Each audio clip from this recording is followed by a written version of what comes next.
welcome to the Pro Football Focus DFS Chalk Talk podcast. I'm your host, Scott Barrett, joined by the great Tyler Buecher. Tyler, let's just jump right into the good stuff. Who are some of your favorite quarterbacks in DFS this week? Week 10, man. We're moving right along, right into the heart of the season. I love it. I'm thinking this is a great week for tournaments. There's a lot of really great quarterback options. You can go almost anywhere, I think, this week. Really depends on how you are valuing the running backs and wide receivers. Seems like a great way to build lineups is to find out running backs and wide receivers first, and then see what quarterback fits in the last remaining salary dollars you have. My favorite value of the week, I think, is Josh McCown at 6,100. He takes on a Buccaneers defense that has just been bleeding fantasy points to opponents. Tampa Bay ranks top 7 in most completions, passing yards, and fantasy points allowed to opposing signal callers. Josh McCown has scored 25, 25, 18, and 17 fantasy points over the last 4 weeks. I think he's my current lock right now for cash on the main slate. Are there any obvious value plays that immediately stick out to you, Scott?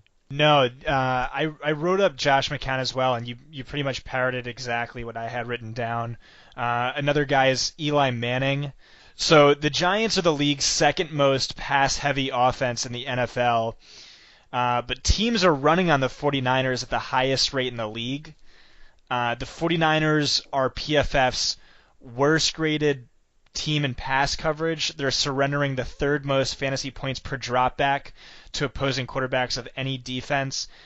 So really this comes down to, for me, is maybe run out some cash lineups with, I mean, this sounds a little crazy, but Orleans Darkwa and Eli Manning soak up all the fantasy points.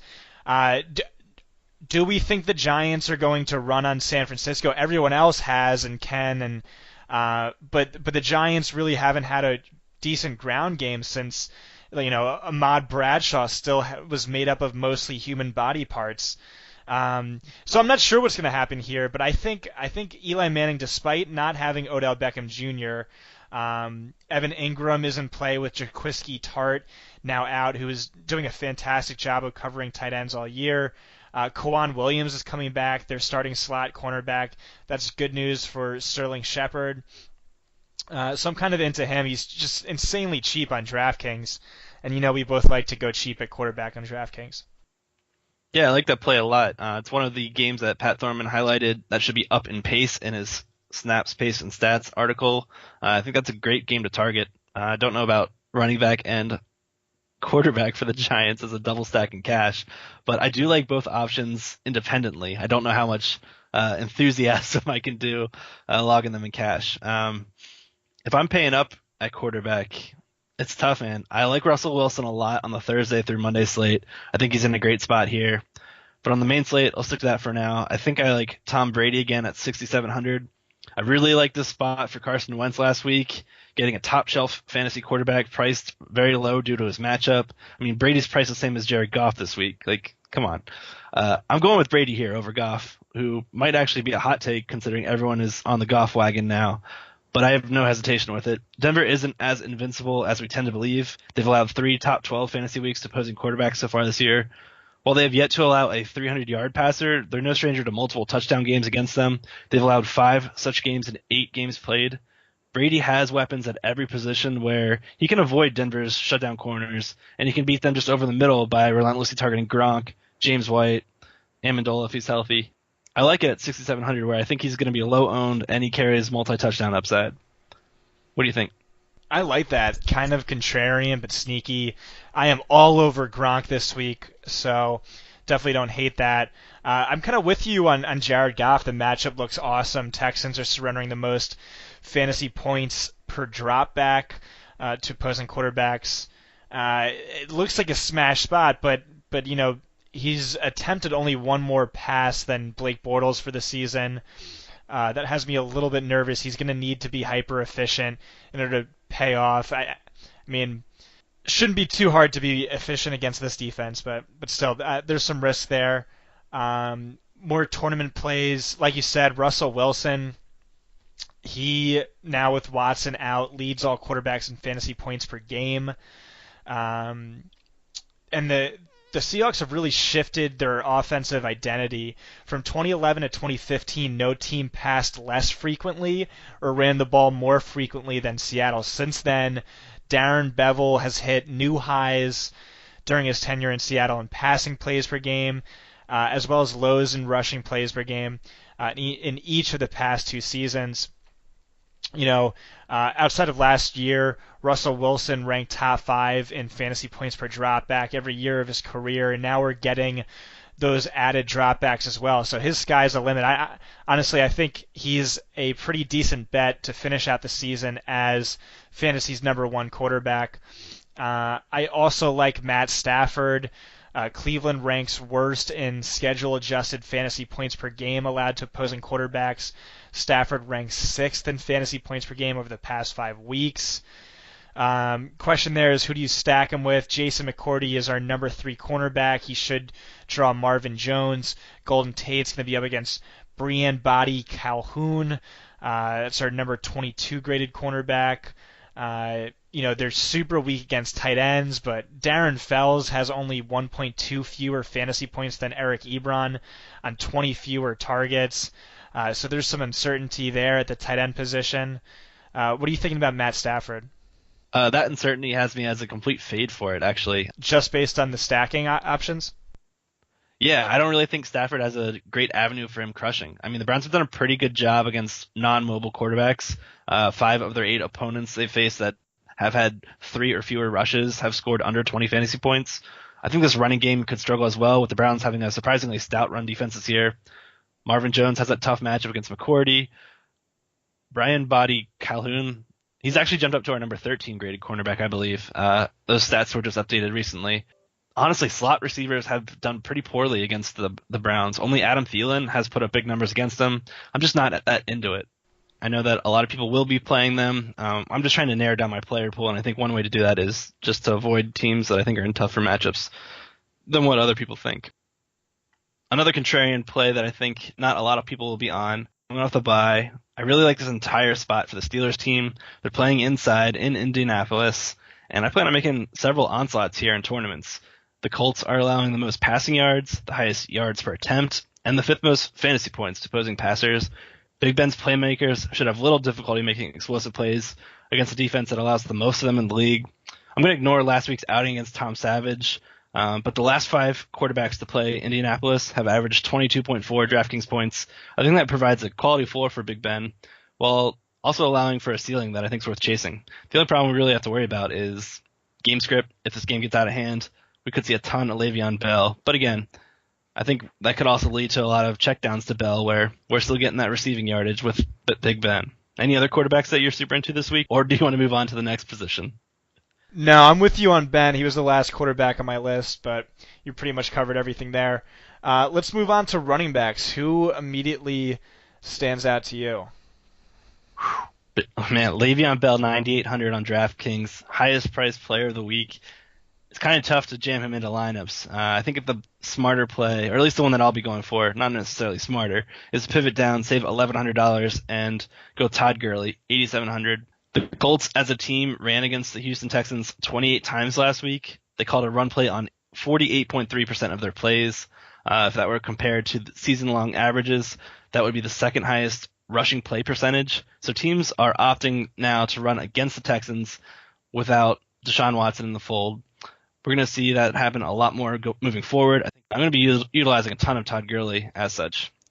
He's averaging 23.8 touches per game, and I think we could see that number go up even higher this week given the matchup.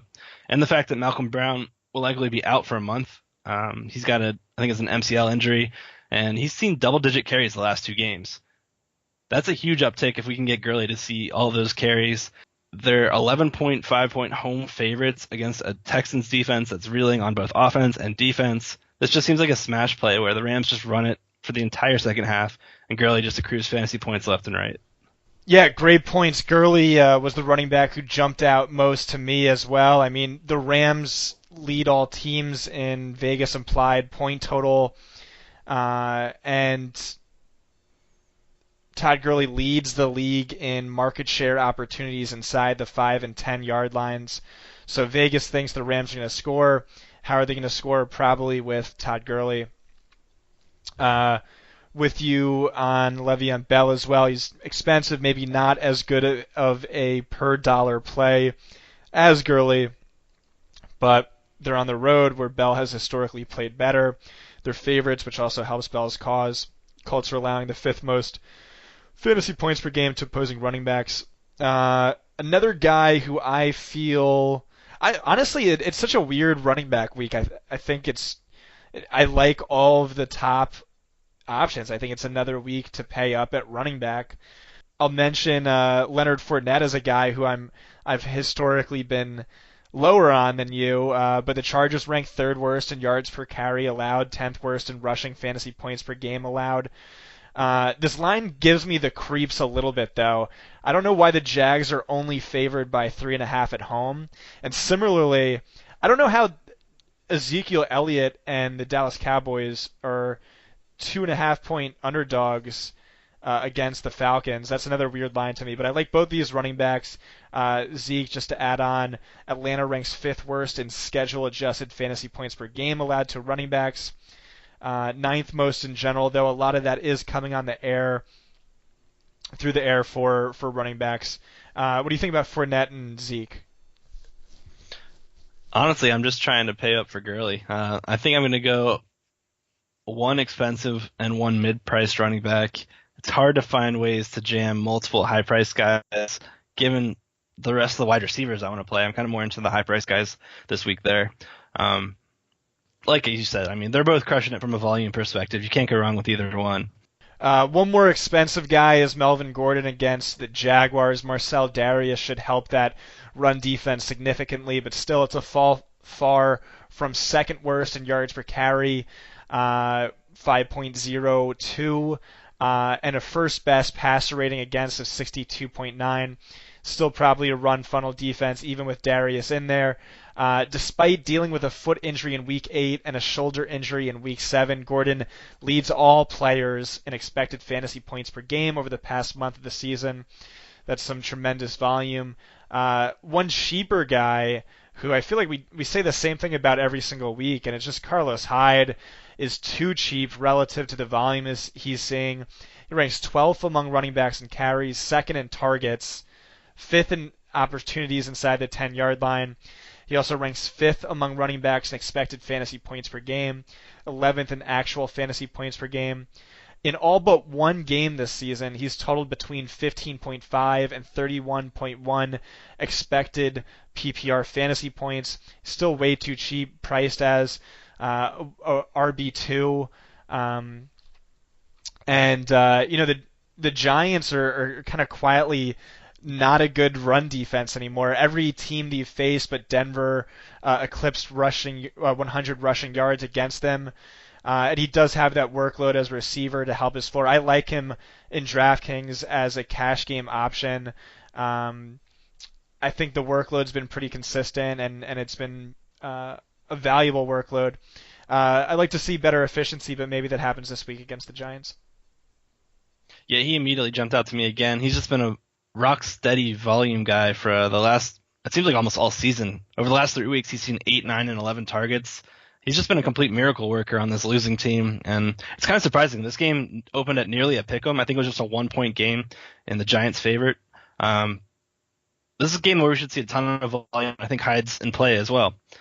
I really like that pick. Moving down a little bit on the price board, I really like Jordan Howard as well. He's going up against a Green Bay team that is struggling defensively. He's excluding Jordan Howard's very strange 9 carry, 7-yard performance in Week 2. Howard is averaging 23.9 touches per game, and he and the Bears enter this game as 5.5 home favorites. The Bears should utilize a run-heavy approach again in this one against the Packers defense that is allowing the 4th most rushing attempts, 9th most rushing yards, and 4th most fantasy points to opposing running backs. The Packers have allowed 3 24-point running back performances this season, and I really think Howard can make it a 4th if he finds the end zone this week. I really like stacking Howard with the Bears' defense against a Packers offense. It's been all over the place, man. I don't know how to gauge this one with Brett Hundley, but I'm loading up on some Chicago Bears defense at price of just $3K. What are your thoughts on punts this week? Are there any appeasing running backs there that are, I don't know, maybe $5K or lower? I already alluded to it, and I will admit that it's potentially foolish, definitely a little dangerous, but I'm a dangerous man. I'm willing to live life on the edge and tout Orleans Darkwa as a sleeper candidate against the 49ers. For the third consecutive season, the 49ers are allowing the most fantasy points per game to opposing running backs. They're allowing 31.4 fantasy points per game over the past 2 seasons, or 4.6 more than the next closest defense. It's really bad. And then when just looking at fantasy points allowed to a team's highest scoring running back in any given week, their 22.1 fantasy points per game allowed over the past 2 seasons ranks behind only David Johnson and Le'Veon Bell. Darkwa, definitely super risky. We've seen 3 years of the Giants' backfield being a cluster committee with low upside, but he has seen 46 carries and 6 targets over his last 3 games. It's worth about 29.1 expected fantasy points per game. Despite seeing only 2 opportunities inside the 20-yard line, but it was the team's only 2 running back opportunities inside the 20-yard line over this stretch. He's super cheap. It's a great matchup. I don't know. Talk me off of it. No, I love it. I love the play. He's coming off a season high in snaps. I think he's in a great spot here. 4,500 just seems way too low for his upside here against a 49ers defense that just gives up points left and right to opposing running backs. I really like that call. Another cheap play that I'm sort of onto is Matt Forte, 4,400. The Bucs are allowing the 5th most fantasy points to opposing running backs. Forte's been sneakily producing some pretty good outings. He's got double-digit touches in 4 straight games. He's scored 16, 13, 11, and 26 fantasy points over that time. This game's going to be pretty ugly between the Jets and Buccaneers, but I think there's going to be some fantasy goodness to have. I think Forte is a cheap way to gain access to it.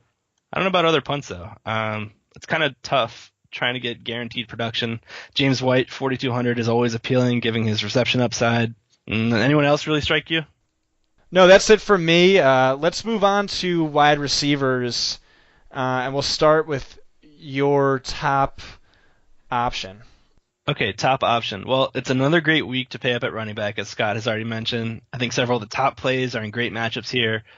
And that being said, we should see a good number of the top-tier wide receivers go with lower ownership. Antonio Brown is my top play for tournaments this week, $9,500 on DraftKings. He's one player that I'm not looking whatsoever come Sunday. He draws an ideal matchup here against a Colts defense that just bleeds receptions, receiving yards, and big plays to opposing wideouts. Brown has seen double-digit targets in every game but one, and he draws a really great matchup against Vontae Davis, who mans strictly the right side of the defense. Davis is one of our bottom 25 graded corners this year, allowing a generous 1.57 yards per route covered. That's also a bottom 25 ranking. Despite the $700 price hike, I think he's still a great GPP option. I think he could be a great stacking option with Big Ben, where most people are looking at Le'Veon Bell. They see the Colts defense is struggling. Their team is off the rails. Of course, the Steelers are going to just run against them left and right, and they should. But I like to play tournaments with a bit of a contrarian mindset, and I'll be attacking the Steelers' passing game instead. I'm with you. Antonio Brown seems to match up really well to where Indianapolis is weakest. So the Colts are allowing the most deep fantasy points per game to opposing receivers. They're allowing the second most fantasy points per game to left wide receivers. Brown, meanwhile, leads the league in air yards per game, deep targets per game, and he runs 53% of his routes from left wide receiver. Another high-priced wide receiver option I like a lot is A.J. Green. Going to be matched up against Adoree Jackson, a guy we've talked about a bunch on this podcast. In terms of fantasy points against over expectation, they're allowing the second most fantasy points to opposing wide receiver ones. DeAndre Hopkins has scored 27 points, Doug Baldwin 27 points, Jeremy Maclin 18 points, Amari Cooper 17 points, Jarvis Landry 15 points. Tennessee's also allowing the most fantasy points per game on targets to the intermediate middle portion of the field, which is really where Cincinnati's been using A.J. Green the most. 36% of his fantasy points have come just from there, and he definitely leads the team in looks in that portion of the field. I think it's a great call. Moving down the price point a little bit, I like Doug Baldwin here, stacking in with Russell Wilson. Great matchup in the slot against Tyrann Mathieu. Been really struggling this year. He's allowing 1.33 yards out covered. I think he could be a great way to stack. We don't know the stats of Jimmy Graham. He's been banged up. I don't know if he's practiced yesterday, but Monday and Tuesday he was not. So he's definitely one to monitor. If Graham were to go out, I think Baldwin should see a huge uptick in targets across the middle of the field while the Cardinals try to shadow. Well, I guess they'll have Patrick Peterson against Tyler Lockett on the outside now. I think Baldwin is a great play and a great stacking option with Russell Wilson this week. But I think the chalk play of the week at wide receiver is definitely going to be Sterling Shepard. He's priced way too low at 5,500 on DraftKings. Shep takes on a 49ers secondary that is truly abysmal at every level, and they just lost both Jimmy Ward and Jaquiski Tartt this week. Shepard will run most of his routes against Quan Williams, who's making his return. He is our fourth worst graded corner this year, yielding a 76% catch rate in coverage. Shepard's first game back from injury saw him accrue 9 targets, hauling in 5 of them for 70 yards. It feels like 9 targets is the floor of what we can expect from Shepard moving forward, given the depleted number of receiving options that Eli Manning has to throw to. I think Shepard's a great value play here at 5,500 this week. Another slot wide receiver I'm especially high on is Adam Thielen. So Washington's allowing the 6th most fantasy points per game to opposing slot wide receivers, but the fewest to outside wide receivers. So that doesn't look too good for Stephon Diggs, mostly against Josh Norman.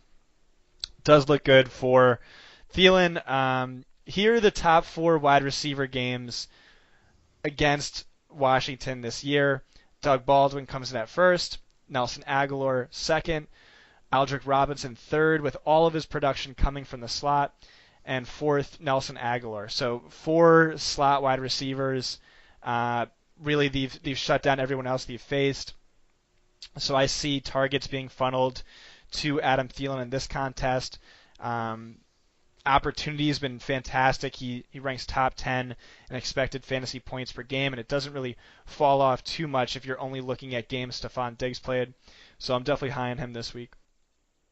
It's kind of surprising considering how well Kendall Fuller has been graded this year, but they've just allowed a lot to the middle of the field. It makes me want to play Kyle Rudolph as well, where I think the center of the field is where you want to attack and avoid their outside coverage. Looking down a little bit more in price, I like Robbie Anderson. I think he's a great mid-priced option at just 5,200. He's been killing it lately, and the team should have, I think, a more condensed spread of targets without Jeremy Curley in the mix anymore. Buccaneers have allowed the 2nd most receptions, 4th most receiving yards, and 6th most receiving touchdowns. That's a lot of ways for Robbie Anderson to score. The Bucs are giving up the 3rd most total fantasy points to the position, and Anderson is averaging over 16 DraftKings points per game over his last 4 outings. I think he's in for a great blow-up spot here against the banged-up defense that we've been targeting pretty frequently over the last couple weeks. I am absolutely with you on Robbie Anderson. I also like DeVante Parker this week. So excluding Week 5 when he only played 3 snaps, he ranks 9th among wide receivers in targets per game, 4th in yards in the air per game, 2nd in deep targets per game, 9th in expected and actual fantasy points per game. He faces a Carolina defense allowing the 5th most fantasy points per game to opposing outside wide receivers. He's going to be up against James Bradberry, likely a shadow situation. Bradberry ranks 90th of 115 cornerbacks in PFF grade. He's given up the 4th most yards of any cornerback this season. Should be another week healthier off of his high ankle sprain. Yeah, that's interesting. I haven't done a lot of research into Parker yet, but I think you drew some pretty good reasons to target him. I'm curious to get your thoughts on Keenan Allen. He's priced very low, but he should avoid the perimeter corners of Jacksonville and take on Aaron Colvin in the slot. Do you think either one of Ramsey or Boye takes him into the slot, or do you think Allen could be a sneaky play here? I don't think it matters, actually. Jacksonville's allowing the fewest fantasy points per game to opposing slot wide receivers, and it's not particularly close. Maybe they just haven't faced too many really strong slot wide receivers, but all the data points I've looked at show that they've been super effective. So instead, I'm going to be looking at a guy like maybe Demaryius Thomas, who feels kind of risky against the Patriots. He went 7 for 91 against them last year, but in 2015, in 2 games, he had 20 targets and caught just 3 passes. New England does rank second worst in schedule-adjusted fantasy points per game to opposing wide receivers, but like I said last week, I'm bumping up Thomas with Osweiler starting, as gross as that sounds. So in the games Osweiler started and both wide receivers played, Thomas averaged 16.1 expected fantasy points per game to Sanders' 13.7. Then if you look at the 18 games in which both played under Trevor Siemian, Thomas averaged 15.0 to Sanders' 15.6. So really what this is saying is, with Osweiler starting, I'm bumping Thomas heavily up my rankings and moving Sanders down. But again, with New England, you always have that concern that they try and shut down the opposing team's top weapon. Is that Thomas? We know Belichick has a lot of respect for Emmanuel Sanders. He tried to sign him at one point. Not really sure, but do like that matchup, and not a lot of people, I think, are going to be on the Osweiler bump, though they should be. Yeah, it's kind of interesting. Demaryius Thomas's average depth of target for the entire season was 11.4. His ADOT for last week was 11.2. So even with Osweiler in the mix, Thomas is still seeing the same quality of targets. He showed last week that he could turn in a viable fantasy performance. He had a pretty good outing against the Eagles last week. I think he's in play here. If you're looking for a reason why this game should have a lot of scoring, I think it's going to have a ton of passing. All right, I can't hide it anymore. The one guy I need to talk about here is Adam Humphries, 3,100. I think he's the free square of this week. He's priced way too low. Buster Screen is our number 97 ranked cornerback out of 115 qualifying. He's allowing the highest QB passer rating when targeted against among all slot cornerbacks at 129.1. He's allowed 28 of 38 targets thrown against him to be caught, giving up 358 yards and 3 touchdowns in the process. There's no Mike Evans. There's no Jameis Winston.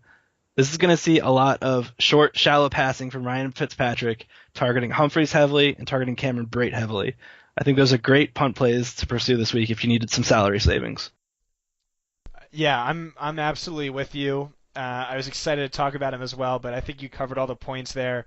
Claiborne on Deshaun Jackson, no Mike Evans. Buster Screen, terrible statistically. All true points. Definitely feels like a free square in cash games.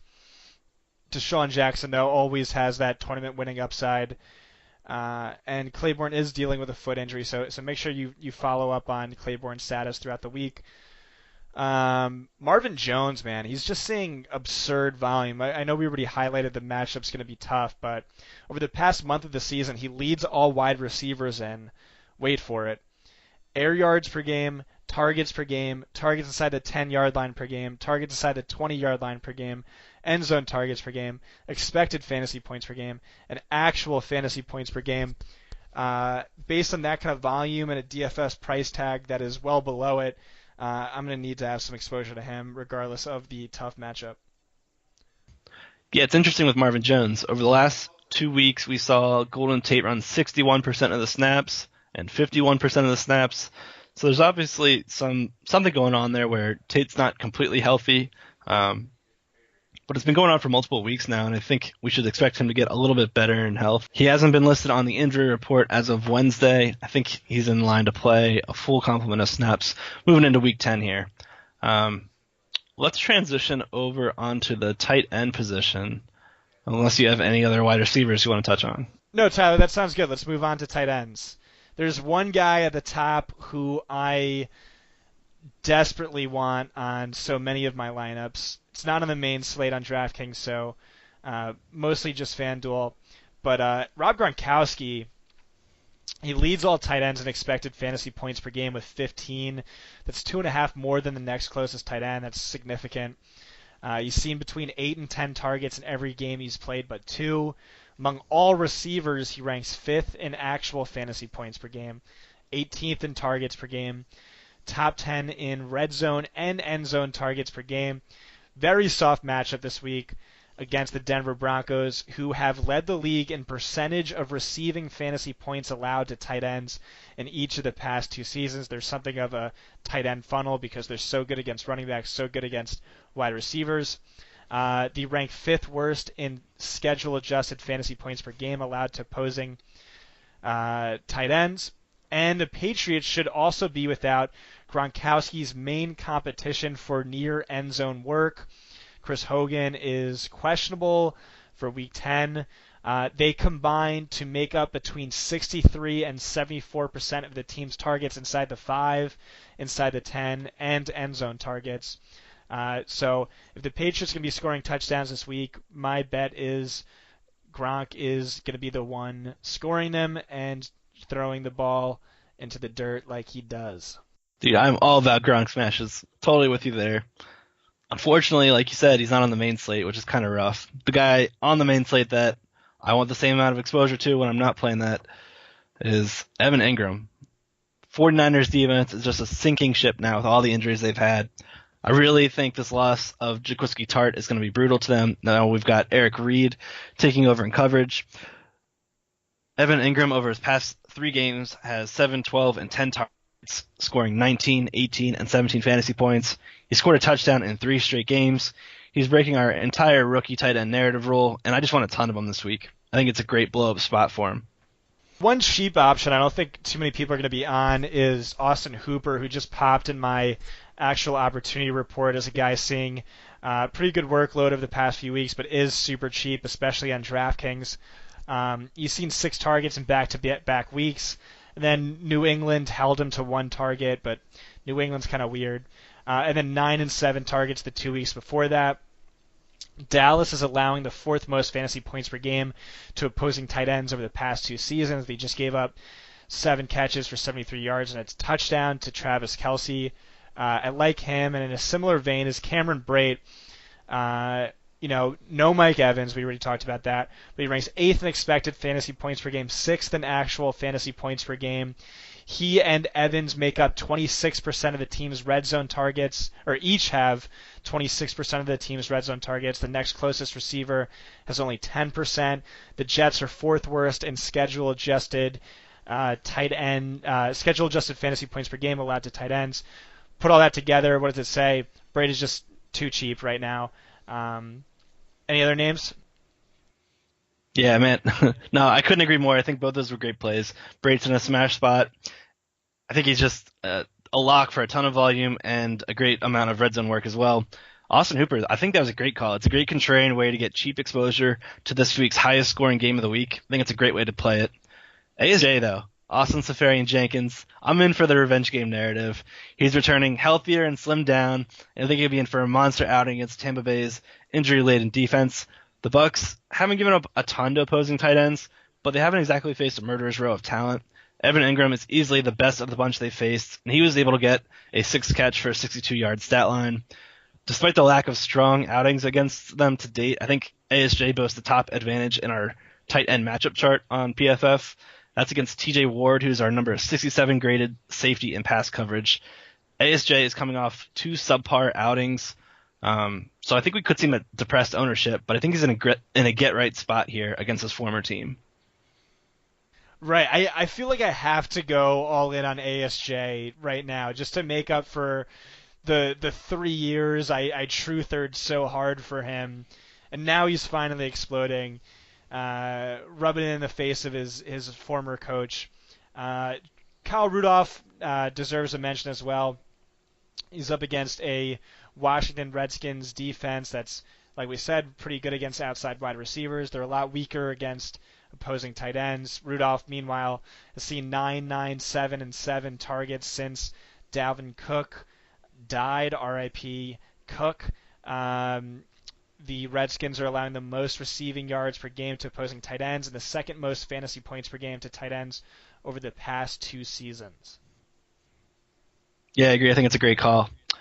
Only guy I have left on my board is Jack Doyle. Over the last 3 weeks, only Amari Cooper, Doug Baldwin, and Julio Jones have more targets than Doyle's 30. He's just been seeing a ton of volume, and I think he's a great play again. That about wraps it up for me for tight end. Do you have anyone else you want to hit on, or you want to move on to defense real quick? I don't know. I don't know if I should say Do this, it. but Let it rip. Part of me kind of wants to play Garrett Selleck against the Giants. Oh, it's gross. You shouldn't have said it. You shouldn't have said it. A bit. I know. Giants terrible against tight ends. George Kittle is out. Trent Taylor is out. Pierre Garçon is out. I know we like Hyde, but someone's gonna get you passes there. Super cheap. Who knows? Yeah, it's a dart throw. Minimum priced. It's a dart throw. Get off my back. You want to talk defenses?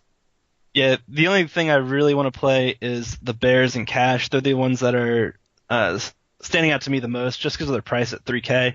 Hopefully we see some value open up later in the week. I don't know if we'll get another 2K Colts punt play like we did the other week, but hopefully value opens up. If you want to pay up, I think you could play the Lions here against the Browns, the Rams against the Texans, and I kind of like this Giants defense against CJ Beathard. Beathard's been allowing a lot of fantasy points to opposing defenses so far in his 3 starts. Anyone catch your eye? Yeah, I really just like to target good defensive lines versus bad offensive lines. The Rams definitely stand out to me as well, especially because I plan on having heavy Todd Gurley exposure. They rank third best in pressures per dropback on defense. Houston's allowing the most pressures per dropback on offense. They traded Dwayne Brown. Tom Savage is, in the words of Evan Silva, a immobile pocket sloth, which is probably the best thing I've ever read. The Steelers' defense ranks first in pressures per dropback. Indianapolis' offense ranks 5th worst. Why not? Yeah, I like those. I dig it. I'm in for some Steelers onslaughts, bringing it back with the defense. That won people like 5 millionaire makers 2 years ago. Yeah, I think over the last 2 years we've seen it hit at least 2 times. So it's not outlandish to go heavy on the Steelers. Coming off the bye week, I'm super into it. I think they could cover the total just by themselves. They have that within the range of outcomes. Martavis Bryant's coming back. Who knows? Give me one bold call and one bad call.